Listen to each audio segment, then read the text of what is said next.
অবিলম্বে নিঃশর্ত মুক্তি ও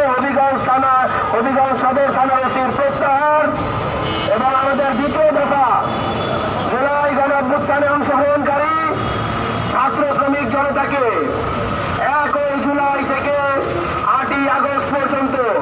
সকল কার্যক্রম থেকে দায় মুক্তি দিয়ে 24 ঘন্টার মধ্যে রাষ্ট্রপতি কর্তৃক অধ্যাদেশ জারি করতে হবে। আমি আবারও বলছি, প্রথম দফা মাহাদির মুক্তি ও হবিগঞ্জ সদর থানার ওসির প্রত্যাহার এবং 2 নম্বর দফা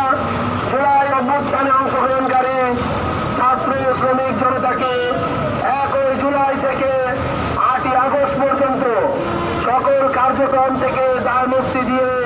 24 ঘন্টার মধ্যে রাষ্ট্রপতি কর্তৃক অধ্যাদেশ জারি করতে হবে।